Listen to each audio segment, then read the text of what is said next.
ñi nga yoonu réew mi ñoom amuñu pouvoir di jël dogal ci yow wante mën nañ la dénoncer la Cour des comptes mënul jël sanction à l'égard d'une administration qui a fait faillite ou bien qui a fait fausse route ou bien qui a dépensé wala jalgati yoon mais mën nañ la dut baaraam ñu yóbbu la fa mbax ne doonee benn peut-être bon pour ñu attelé foofu wante ñoom ñoo koy defal gis nga Boubacar Cour des comptes dañ ko ñàkk xam mais li ñu ñàkk xam Cour des comptes yëpp ñoom ñoo ko waral ñoom ci seen bopp parce que ñoom kenn xamu leen mën nga taxaw ak ñoom sax peut-être ci di jël essence ci station mën nga rang ak ñoom sax peut-être ci surface commerciale di jënd mais xamuñu leen xëy na discrétion bi baax na mais quand même baax na aussi bu ñu defee immersion dans la société ñu war a xam la société la naka lay respirer société bi peut-être bon yan tolof-tolof la am société bi peut-être bon yan difficulté la am bu boobaa la ñuy xool peut-être bon ñoom lañ leen dénk par rapport ak souffrance yi ñuy dund ñoom tous les jours ndax dañuy dem ci ngénte yi di dem ci dëj yi di dem ci xew-xew famille di dem peut-être bon hôpital di seeti maladie yu demee noonu c'est des Sénégalais après tout. Mais seen détachement moo leen may ñuy war a mën a peut-être xool aussi gouvernement bi ndax exagéré wul ci dépense de la finance publique ndax état gouvernement exagéré wul te pourtant dañuy gis ne de temps en temps il y a des ministres qui s'autorisent des dépenses yi nga xam ni peut-être bon dëppoowul benn yoon ak yoon wala peut-être sax mënuñ ko justifier a posteriori waxuma la nag a priori kon yooyu yëpp peut-être bon nekk na ci seen kii fi may daanelee mooy les membres du de la Cour des comptes ku ci nekk peut-être bon da nga am jaar-jaar ku ci nekk da nga am yoon boo jël ba nga xam ne peut-être bon bu ñu leen di tànn dañuy ne peut-être bon tànneef bi dafay dëppoo ak critères yi ñu ne peut-être bon kii xarañ na ci wàllu comptabilité publique kii xarañ na ci wàllu peut-être bon koomu entreprise kii xarañ na ci richesse nationale kii xarañ na peut-être bon voilà ci contrôle de l'exécutif des budgets ku ci nekk peut-être bon dafa am benn domaine booy xarañ ba nga xam ne ñooñu ñëpp nag maintenant bu ñu ñëwee ñu bokk nekk ci Cour des comptes ci la ñuy tànn aussi le président moom non seulement dafay xarañ ci benn domaine mais en même temps aussi képp ñëpp fi ñu xarañ moom ci bopp am na fa gis-gis am na fa xam-xam bu tuuti wante ñi ko wër dañ koy gunge dañ koy jàppale. Et le président pour ma jël la rek peut-être bon benn exemple bu France président bi ñu ko nommé président de la Cour des comptes en ce moment muy Pierre Moscovici nga xam ne peut-être bon jaar-jaar bu am solo la am parcours politique bu am solo nekk ministre jàng-jàng bu dëgër bi mu ñëwee ba ñu nommé ko dafa jàkkaarloo ki ko nommé mu ne ko man de yaakaar naa ne tey la sama xaritoo ak yow di gën a dëggu wala tey la sama xaritoo ak yow di gën a yàqu ndax fi nga ma nommé seetatuma ne léegi yaa ma nommé réewum France lay jàkkaarloo lay liggéeyal lay servir wante nag yooyu yaa ma nommé du ma ko fàtte wante nag du fooy joxoñ rek ma topp la kon kooku dafa dëggal sax li Robert Badinter waxoon moom it bi mu jàkkaarloog Mitterrand mu ne ko nommé nga ma mais xam nga ne peut-être bon sur la question des droits de l'homme et sur la question de la peine de mort maag yow dañoo mës a waroo mais comme jàpp nga ne yow war nga ma nommer ministre de la justice te xam nga peut-être bon man c'est mes opinions man à partir d'aujourd'hui aussi man tamit damay défendre pour que la peine de mort ñu éliminer ko mu ne sama devoir de désobéissance wala sama devoir d'indépendance vis-à-vis de toi tey lay door kon le président de la Cour des comptes puisque son institution est une institution disons indépendante moom noonu lañu ko jàppee te moom moo nekk ci li ko charte bi ko créé en 2012 daf ko ne tu es indépendant kon le président de la Cour des comptes moom moo war a organiser son indépendance war a jàkkaarloo nag ak kuréel yu munti nekk di waxtaan ak ñoom en attendant peut-être ñuy xuus ci xuus bi bu ñu tegee juridiction bu mel noonu mu nekk juridiction bu mag boo xam ni mooy saytu di joxe aussi ay orientation du la joxoñ kese daf lay jox aussi ay orientation di la jubbanti sax léegi di la jubbanti di la artu sax léegi di la artu def ay vraiment wax la ni fii mooy yoon wi léeg-léeg mu ne la yoon bi nga jël baaxul loolu mooy Cour des comptes mais Cour des comptes tey bu ñu ko sosee léegi mësul wax ba kenn douter pourquoi en 2024 tout le monde doute de ñoom nit yi di douter. xam nga loolu mën naa ne sa laaj bi ci ñoom la dépendre parce que fi mu nekk nii réew mi dafa tagga tembe ñii jàpp nañu ne lii la ñeneen aussi jàpp nañu ne lii la or xëy na loolu jig na journaliste nga xam ne peut-être bon da ngay lëmbee réew mi ak article yi ngay génnee wala peut-être bon déclaration yi ngay def wala information bi ngay taataan kon ñu ne peut-être bon journaliste bi bon dañ ko corrompre dañ kii nangam dafa dem fële noonu dafa jàngat ci yoon ainsi de suite donc pendant un certain temps le journaliste il est peut-être ce qu'on appelle la vedette de l'information loolu jig na journaliste mais jigul un magistrat surtout un magistrat qui est censé être indépendant jigu ko peut-être bon le pays se partage ci ay décisions yu muy jël décision bi magistrat di jël c'est-à-dire les hauts magistrats de la cour des comptes nga xam ne peut-être bon c'est des maîtres des requêtes ñooñu bu ñu génnee benn mbir ñëpp dañu war a nekk gonga parce que d'abord xaalis bi ñuy saytu koppar yi ñuy saytu ils estiment que c'est les contribuables sénégalais ñoom ñoo ko moom mais par conséquent donc ils rendent leurs recommandations et leurs conclusions au nom du peuple sénégalais donc ndekete bu fekkee ne sénégalais yi peut-être bon ñu ngi discuter ci problème boobu mais ñoom it am na lu leen war par rapport ak la cour des comptes Boubacar est-ce que xam nga ne sur 5 sénégalais yoo jël ñett yi du ñu fay l'impôt donc ils ne sont pas contribuables et pourtant la cour des comptes li muy gérer mooy la fortune de la nation la cour des comptes di gérer di saytu di xool peut-être bon ndax gars yi ñu ngi ci yoon bi ñu ngi dëppoo ak ay lois yi ak charte yu demee noonu ku ci jàggat yoon aussi peut-être bon ñu joxoñ la yóbbu yëf yi ca kuréel ba nga xam ne foofu la ñu lay ante kon nag sénégalais yi ku ci nekk balaa ngay prononcer wu sax sur la cour des comptes benn mais en même temps aussi balaa ngay émettre un jugement de valeur sur la cour des comptes seetal sa bopp yow ndax peut-être bon yow loolu war na la wala warul la seetal yow si peut-être bon tu es un contribuable c'est-à-dire si tu es un citoyen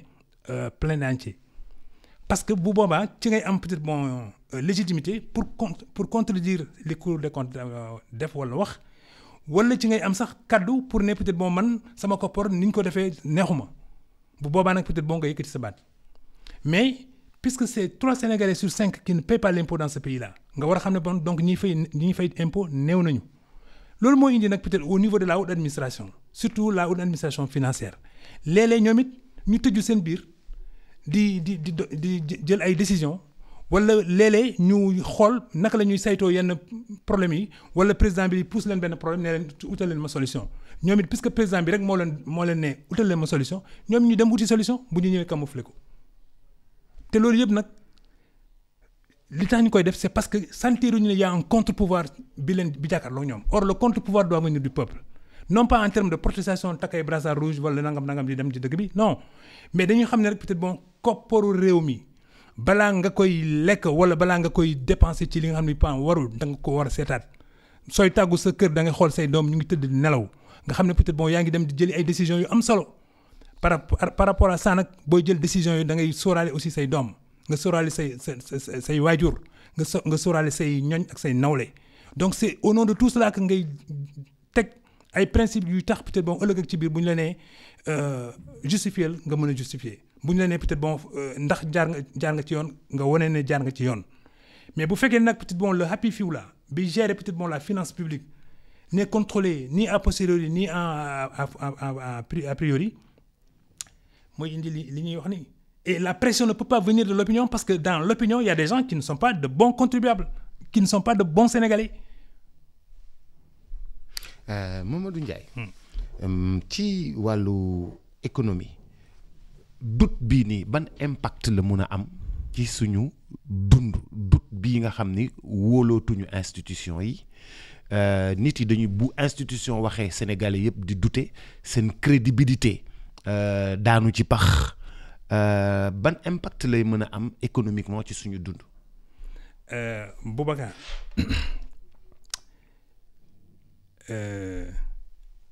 defe naa ci suñu réew ci histoire am na benn buur peut-être sans je dirais un damel parce que bu ñu nee buur dañuy dem Jolof mais un damel du Kayor peut-être même c'est un damel teeñ moom lañ doon wax ne bu waxee ren balaa waxati déwén parce que la parole est rare la parole du prince du roi est rare donc elle est recherchée elle est guettée gars yi dañuy xam rendez-vous bi donc dañ koy may nopp te moom it puisque xam ne askanam ñu ngi koy xaar la muy wax yi da koy togg mais en même temps aussi day saytu parce que dafa am ay prince de cour de la cour yu koy indil ay informations dafa am aussi peut-être bon ay sénégalais yi xam ne peut-être qui ont un enracinement local ñoo koy indil peut-être aussi ay informations yooyu yëpp bu ñëwee mu koy tënk donc il se donne un temps une projection pour war a mën a def sa déclaration kon nag bu waxee ren propos yi mu waxoon ren ñoom ñooy aar réew mi pendant 1 an ñoom la population bi di doxee pendant 1 an mais la Cour des comptes su fekkee ne dem na ba sa crédibilité léegi di poser un problème ñoom ci seen bopp war nañuy xool naka la ñuy mën a peut-être bon voilà honorer seen statut retrouver seen dignité war a mën a jàkkaarloog askan wi nee leen peut-être bon ñun kat la ñu def dafa dëppoo ak li nga xam ne peut-être bon moom la ñu charte bi sas ñoom ñoo ko war a wax parce que les hommes politiques ils peuvent se disputer le butin de la Cour des comptes mais quand il y a ambiguïté dans l'esprit des gens ba nga xam ne peut-être bon voilà le pays maintenant est partagé il est presque divisé en 2 camps la Cour des comptes war na génn pour def apporter un éclairage sur la méthodologie ñu ne peut-être bon ñun kopparu réew mi temps la toll budget bi ñu voté à l'Assemblée nationale ñun ñoo yore les vrais chiffres croissance bi ñuy wax mën nañu nax xëy na ku la neex mais ñun mënuñu nax sur la croissance le déficit budgétaire mën nañu ne peut-être moom aussi que woy jaaba njàlle nañu fii def nañu lii institution régulier mais ñun Cour des comptes mënuñu nax aussi sur le déficit public sur peut-être bon les errements financiers mën nañu xëy na peut-être bon luubal à gauche et à droite mais ñun mënuñu ko parce que d'abord ñun nous sommes outillés et en même temps aussi nous sommes investis d'un pouvoir et en même temps nous sommes un contre-pouvoir destiné à abréger les abus de pouvoir du pouvoir donc loolu yëpp bu ko Cour amee xam na ne peut-être bon am na lu ñu téye ci seen loxo lu am solo et cette dignité de rang et de charge moo leen waroon permettre que ñuy émettre des jugements yi xam ne sans ambiguïté mais en même temps aussi ñuy sóoraale toujours seen propre crédibilité seen crédibilité parce que tu parles de crédibilité dañoo crédible ba 2025 non nit yi ñu ngi soog a douter benn yoon la am. non ça c'est l'opinion tu veux dire c'est l'opinion qui commence à douter benn yoon rek la mais moi je m'abstiens de douter de la sincérité de la Cour des comptes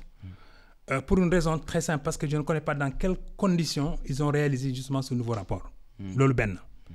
ñaareel bi c'est un rapport qui intervient quand il y a eu un changement de régime loolu tamit peut-être bon voilà lu bees la ci ñoom ñu ci bëri bokk xam nga lu doon may la Cour des comptes autonomie pour que mu war a mën a jàkkaarloo ku mu munti ne pour wax la peut-être bon dëgg mais génne la aussi ay chiffres yi nga xam ne peut-être bon yow mënoo ko faase dafa yeneen chiffres yu la neex c'est parce que peut-être bon entre un président sortant et un président entrant il y a un président de la Cour des comptes bi nga xam ne bi ki ko nommé dem na mais kii ñëw tamit mënu ko folli loolu mooy tax mu am ndëgër lay mu am peut-être sañ-sañ mu xam ne peut-être aussi il a peut-être bon une séquence temporelle en France c'est 9 ans le gars il a 9 ans donc benn président dina dem beneen président ñëw te du ko mënal dara en quoi que ce soit day sax président bi à un moment donné foofu lay xam ne li mu yor ci pouvoir yëpp am na fu mu dul yegg parce que le président de la Cour des comptes là à l'œil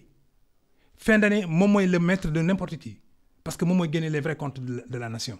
xam nga yàlla professeur Moustapha Kassé nga xam ne tey vu son âge avancé yàlla la gën a jege que peut-être bon askan wi mais génne na benn étude te nga xam ne professeur Kassé c'est un homme très sérieux c'est un économiste de réputation mais mu ne Sénégal bu ñu xaymaa li mu am moomeelam toll na entre 40 000 et 55 000 milliards de francs CFA loolu Sénégal moom te bi muy xayma loolu boolewu ci woon li nekk en offshore c'est-à-dire le pétrole et le gaz kon nekkati ñun yor nañu alal mais parce que dañoo ñàkk xam ne am nañu alal moo waral peut-être bon voilà njaaba jonge bi ñenn ñi di ne peut-être bon oui ce débat c'est un débat de pauvre type en vérité ça peut l'être parce que peut-être bon loo xarañul wala loo xamul wala peut-être lu ñu la boolewul bu ci boole sa bopp ëllëg mu lay indil c'est-à-dire li ñuy wax naan jànguloo mokkaluloo mënoo lire rapport bi ba pare di commenter rapport bi lire te mënoo ko lire parce que nag il faut être un initié pour pouvoir le lire mënoo ko lire bëgg ko commenter mais parfaitement c'est-à-dire que dafa am ñi nga xam ne ñi peut-être bon loolu mooy seen liggéey te moom lañu jàng jàng ko expert comptable j'ai des amis xam nga am nañu ay amis yu ñu bokk. dëgg la c'est des experts comptables. dëgg la comment ils ont souffert pour arriver là où ils sont. dëgg la léegi nag da ngay gis par exemple benn Birame Ndiaye buy dox ñëw peut-être bon di leen jéem a contredire. Boubacar loolu du yoon foofu la réew mi toll nag. waaw mais réew mi bu fa toll nag. ña ca bokkul ca bëgg cee bokk. war nañ def li tax ñu mbaa du ñoo waral coow li. mais sama benn xarit dem mu ne ma mais kër bukki bu amul coow lu fay war a am ma ne ko laaj naa la ko mu ne ma kon kër bukki moom mooy yelloo am coow te bu coow bëree rek xamal ne jëf dafa néew. Et effectivement nous en sommes à ce pays là où peut-être bon voilà c'est le peu wow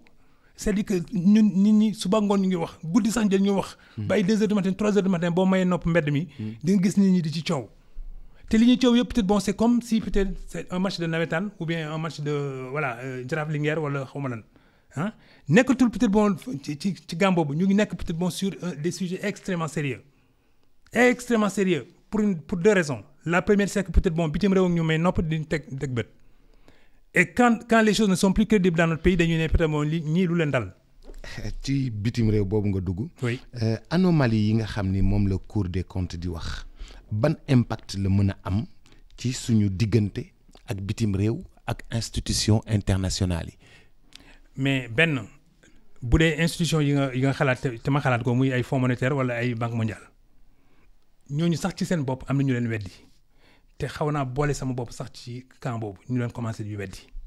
parce que Boubacar mënoo ne peut-être bon yow da ngay jàppale réew yi ñi néew ji doole pour ñu jógee ci ndóol war a mën a yëkkatiku nag dem depuis 1945 nga koy def ba tey peut-être bon yow yaa ngi ci niveau ne gars yi ba léegi kii soxeeguñu donc loolu peut-être bon benn mais les institutions de Bretton Woods Banque mondiale Fonds monétaire international la SFI ak yeneen sociétés yi ñooñu ñëpp dañuy teg bët aussi yenn pays yi di xool ndax le débat il est démocratique di xool ndax peut-être bon on utilise à bon escient les moyens mis à leur disposition xam lu tax c'est parce que ñoom la Banque mondiale d'abord nation yi leen wër te yore peut-être ce qu'on appelle là-bas le board maanaam kuréel de décision yi mooy les grands pays qui sont presque membres fondateurs de la Banque mondiale et du Fonds monétaire international ñooñu ñoo ngànk d'ailleurs la preuve le patron du FMI et le patron de la Banque mondiale entre Europe la ak Amérique ñoom ñoo koy séddoo kon ñooñu ñu ngi bàyyi xel ci les orientations d'appui au développement yi ñaari kuréel yooyu di def mais deuxièmement aussi koppar bi fa réew yooyu di fa indi comme ni ma la ko waxee woon sànq c'est koppar boobu koppar contribuable européen yi la te xam nga ñooñu peut-être bon dañoo téye seen xaalis comme peut-être à la prunelle de leurs yeux par conséquent léeg-léeg sax ñoom ñooy ne mais au fond pourquoi aider des gens qui nga xam ni quand on les aide on voit peut-être que bon ñi leen di diriger ñooy ñëw ci suñu pays yi di ci jënd ay hôtel ay château di fi jënd ay fas su 2 millions de dollars ak di fi jënd peut-être bon ay oto yu kenn xamul di ko yu bakkane alors que on dit que c'est des pauvres on dit que ñoom la ñuy jàppale par le biais peut-être bon du prélèvement obligatoire donc yooyu peut-être bon bu dajaloo ñoom ces pays-là ils tiennent compte de l'opinion parce que c'est l'opinion des contribuables ñun ñoo tenirul compte peut-être bon de l'opinion des contribuables parce qu'on a peu de contribuables donc nag loolu moo indi mbir mi par conséquent institution yooyu bu ñu demee ba jàpp ne peut-être bon ce débat-là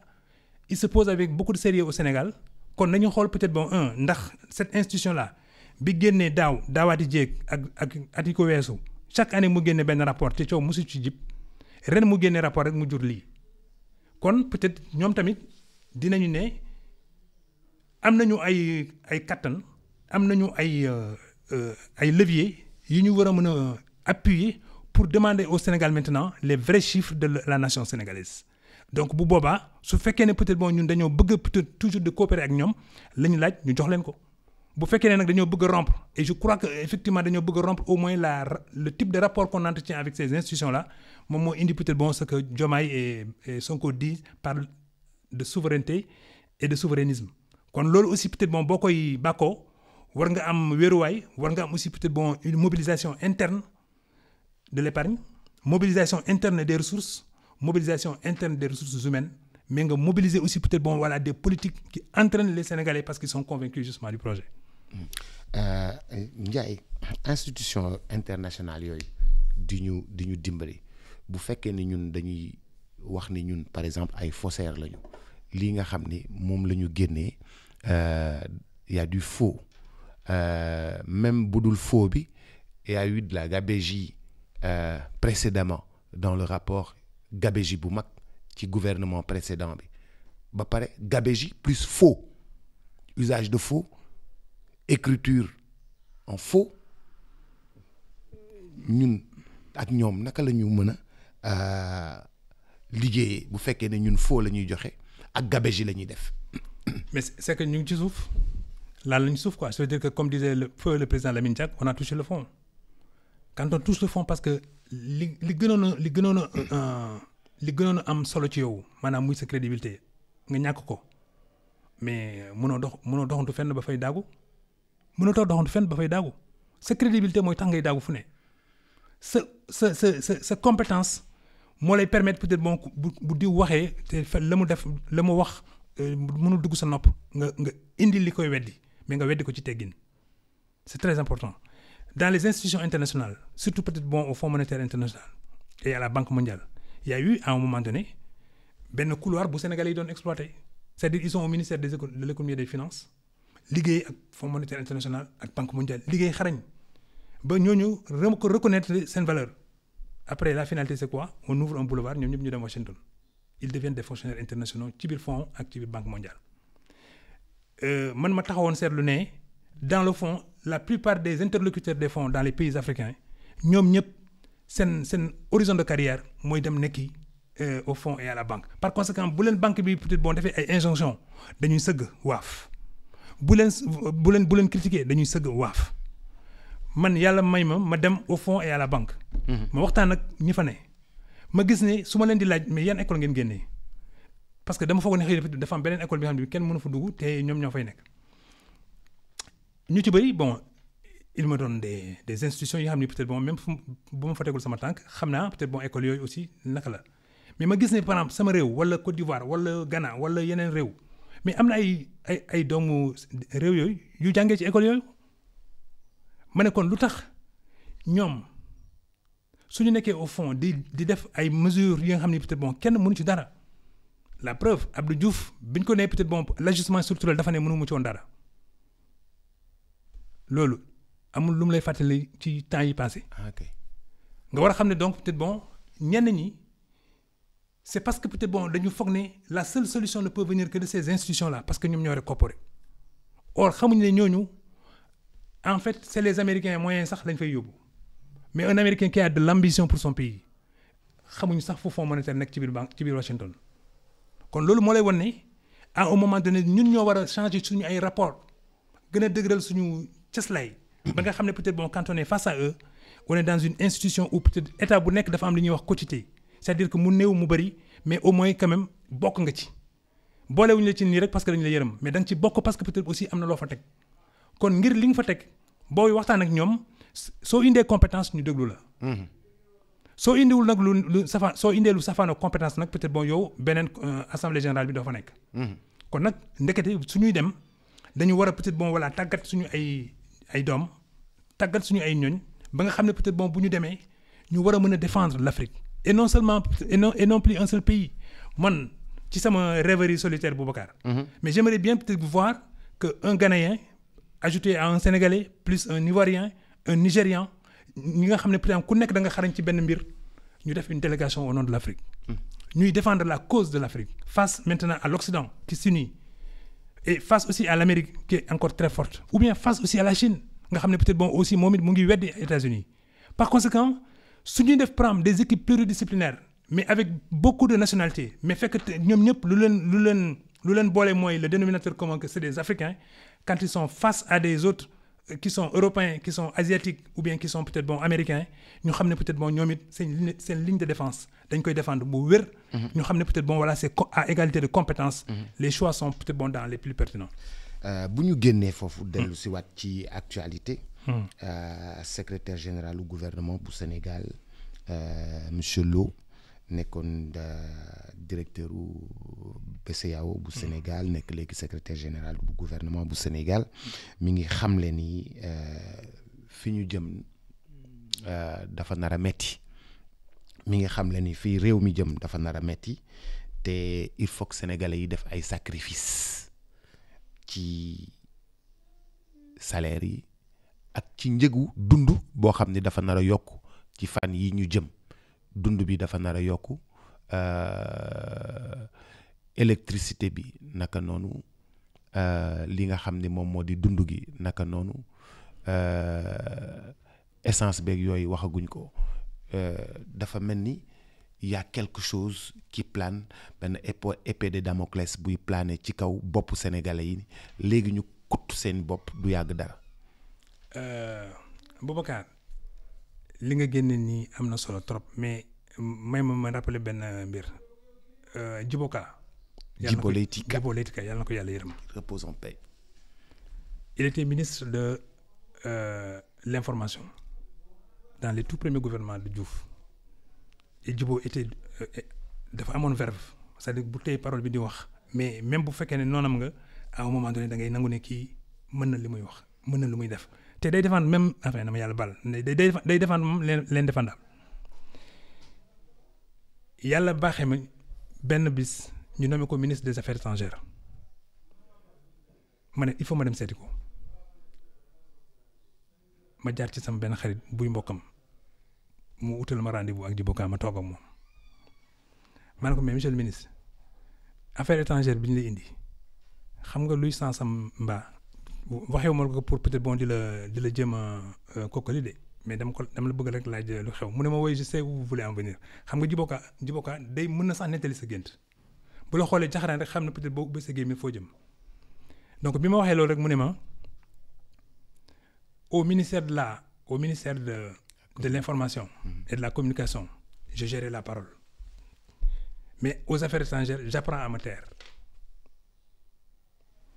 Si on applique ça à Lola qui est maintenant le ministre secrétaire général du gouvernement. Quand il était à la Banque centrale, on ne savait même pas qui il était. Il se bouchait la bouche. Et peut-être même dans des bandes collantes. Mais voilà que libéré de cette contrainte et de cette réserve, on le découvre. Parce que keroog man bi ñuy présenter kii bi bu ñu waxee mbir mi ne peut-être bon voilà peut-être même on va demander des sacrifices aux Sénégalais. J'ai sursauté sur mon siège. Pourquoi? Parce que je me dis mais lui il n'a jamais été dans ces postures où il s'adresse à la nation sénégalaise. Il n'a jamais été dans cette posture, lui, Lo. Certes, il a un frère qui, lui, peut-être effectivement, est un battleur. Comme un débat, comme un débat contradictoire, comme peut-être bon, les règles de débat. Mais celui-là, non, il est dans une tour d'ivoire pendant des années où il n'a pas été confronté aux réalités. Je peux même dire qu'il était hors sol. Le voilà maintenant qui entre dans un gouvernement, en est peut-être à la limite la cheville ouvrière, et puis il commence à dire maintenant, c'est au peuple de se sacrifier. Duma ko doute baram, mais je pense qu'il est allé trop loin et je ne sais pas quelle est la finalité de son audace. Pour une raison très simple. Quand on demande des sacrifices à un pays, dañu war a toog xool d'abord ndax pays bi ci boppam sax amul ay sacrifices yu mu def déjà te sacrifices yooyu mu def su fekkee ne dañ ko invité woon pour mu def sacrifices yooyu lu mu jur ñu saytu ko ñu ne laajoon nañ leen lii de def nañu lii donc indi nañ lii bu fekkee ne tamit dafa war a am yeneen sacrifice ñu xool naka lañ koy mooñee pour waxal leen ko mais doo toog ci conférence de presse nga xam ne peut-être bon voilà là c'est un peu truc et puis bon tu as tous les projecteurs qui sont braqués sur toi ensuite toute la nation peut-être est en train de te regarder à un moment donné ngay annoncer loolu et puis troisième fait lui Lo j'ai pas le sentiment que moom moo waroon annoncer ces nouvelles-là à la nation parce que il n'est pas un ministre plénipotentiaire pour di mën a annoncer loolu ensuite ce n'est pas à lui la charge de dire aux Sénégalais mais il faut vous sacrifier parce qu'en fait c'est ça et puis ba pare l'exemplarité doit venir d'eux-mêmes l'exemplarité du sacrifice ça doit venir d'eux-mêmes il faut que ñoom ñu teg ci table bi ne les nouvelles taxes qu'on demande là lan mooy finalité bi suñu leen taxé ba pare fan lañ koy yóbbu wala boog sax lu tax ay taxes yu bees ñu war ko teg ci ndoddu Sénégalais yi loolu tamit war nañ ko tontu ñetteel bi mooy lan la ñu xayma ci taxe li ñu war a am ñaata c'est-à-dire quel est le volume global bi ñuy bëgg a yóotu bu fekkee ne indi nañu les nouvelles taxes c'est-à-dire la nouvelle hausse des prix et la baisse des revenus des Sénégalais il faut ñu wax ñu lan la comme ça au moins Sénégalais yi dañu am des bases d'appréciation peut-être bon ñoom li ñu nar mais ñeenteel bi plutôt Sénégalais yi yemuñu poste Boubacar am na ñi nga xam ne ñii pendant que peut-être mënuñu am sax libre soble. Y en a d'autres qui peuvent se permettre d'avoir une montre à $20,000 wala am peut-être une bouteille de luxe à combien à 1 million. Donc su fekkante ne ñooñu dañu am loolu ñeneen ñi di souffrir pour am loolu il doit être possible pour le gouvernement et les pouvoirs publics de nous dire quelle est la bonne répartition pour que Sénégalais bu nekk war a mën a supporter peut-être le sacrifice qui lui est demandé mais au prorata des revenus des gens. kooku aussi peut-être ñoom ne war nañu génn xayma ko parce que quand un nanti achète une boîte d'allumettes à 15 francs mais le moyen nanti lui aussi achète la même boîte d'allumettes à 15 francs il y a un problème tandis que peut-être sur les produits de luxe il y a une poignée de Sénégalais yu mën a accéder aux produits de luxe. Pourquoi ne pas taxer justement davantage les produits de luxe ba ñëpp xam ne là ils ont fait un gros effort parce que ñii ñuy taxer nii am nañu kattanam te mën nañu ko wante nag aussi ñu alléger maintenant ceux qui peut-être vivent au quotidien te nga xam ne peut-être chaque jour peut-être dañuy béy waar donc côté boobu aussi ça manque de clarté mais peut-être que il a donné juste son idée et le projet qu'ils sont en train de concocter xëy na duggaguñu peut-être ci kii mais tey à mon avis c'est opportun pour que ñu poser ces questions-là pour ñu seet ban diir lañu appal aussi la hausse des prix ban diir lañ ko appal et qu'est-ce qui justifie aussi la hausse des prix ndax dañoo fekkul dara ba ñu ñëwee bu dee loolu la peut-être aussi nañ ko wax nit ñi xam wala boog lañ fa fekk doyu leen pour peut-être ñu war a mën a ne. Sénégalais yi maam Ablaye Wade mu ne. Senghor bàyyilu fi dara Abdou Diouf bàyyilu fi dara Ablaye Wade bàyyilu fi dara Macky bàyyilu fi dara ñi fi nekk. kooku maam Ablaye Wade moo ko wax. mais Idrissa Seck mës na fi wax ci benn conférence de presse que benn journaliste moo ko laajoon ne ko ndax mën nga dëgmal kàddu yi président Wade waxoon ne nos problèmes sont derrière nous mu ree xam nga Idrissa Seck bu ree da ngay mën nga lire sur ses lèvres le message qu'il veut faire passer sans le faire passer mais tout le monde a compris qu'en vérité effectivement c'est lui qui lui avait dit et il est le témoin de ça donc Wade ne woon na ne parce que c'est la première fois que Wade arrive au pouvoir et voit peut-être une caisse noire c'est la première fois que Wade arrive au palais et gis ne peut-être il y a un ordonnancement des dépenses te lépp ci moom lay tukkee à partir de ce moment précis rek le Wade commencé xam ne nekk de nguur am na mais nguuru tamit am na donc am na lu ñu ko fa bàyyil parce que n'oublie pas que le dernier premier ministre justement de Abdou Diouf c'était Mamadou Lamine Loum d'une intégrité presque de moine légendaire am na lu mu fa bàyyi te bind na ko ci téereem moom Mamadou Lamine Loum par conséquent am na lu mu fa bàyyi mais moom ci boppam sax am na lu mu war a mën a bàyyi parce que après tout c'est tous les travaux qu'il a eu à mener les grands chantiers ça a été mené par son premier ministre qui est devenu plus tard le président de la République et qui l'a remplacé mais état noonu la mais même bu fekkee ne sax aussi dara nekku fa je pense que ñii ñëw war nañ leen ne peut-être dara nekku fi à cause de ceci wala cela c'est-à-dire que le régime sortant dafa war a établir tout son bilan avant muy dem loolu mooy permettre peut-être kii ñëw xam par exemple moom aussi fan lay teg tànkam mais kay ñëw tamit bees puisque da nga doon yootu réew yow tamit peut-être tu dois être aussi informé que peut-être ñu nekk au pouvoir war nga am peut-être aussi say relais dans toutes les instances de décision du pouvoir parce que ëllëg ak ci biir bu fekkee ne peut-être da nga nar ñëw ci donkaase gi war nga am aussi des instruments pour ñu lay mën a permettre ngay analyser le pays ngay analyser les forces et les faiblesses du pays ngay analyser les avoirs du pays ngay xool peut-être yow aussi projection yi nga nar a def ndax mën na dëppoo ak kattan réew mi kon ku ci ñëw rek peut-être doo tumuraan ci yenn yi naam xëy na peut-être yenn yi dina la jaaxal wala xëy na peut-être y aura un biais entre la réalité des choses et peut-être la réalité décrite dans les documents mais toujours est-il que quand même ci environnement bi ngay bañee war na la mën a peut-être permettre nga am lii tax peut-être au moins ngay door yow tamit sa gouvernance mais bu fekkee ne peut-être dara nekku fa je pense que loolu quand même c'est bien sénégalais de le dire mais à mon avis quand même un État n'est jamais en faillite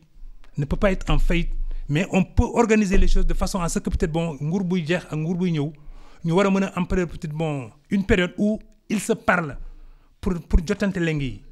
te leng yi peut-être je pense que les régies financières ci lay bokk leng yi ci la peut-être aussi les juridictions financières ci lay bokk leng yi ci la peut-être aussi kattanu réew mi lañ koy transmettre comme si c'était un bouton nucléaire bi ñuy transmettre Boubacar. Monsieur Ndiaye 3 minutes moo ma dese. Ah oui. dafa temps bi dafa gaaw 3 minutes moo ma dese mais diggante benn atu gouvernance bii nii ñëpp amoon yaakaar ni yëf yi dafa nar a gën a neex ndax pétrole ñëw na gaz ñëw na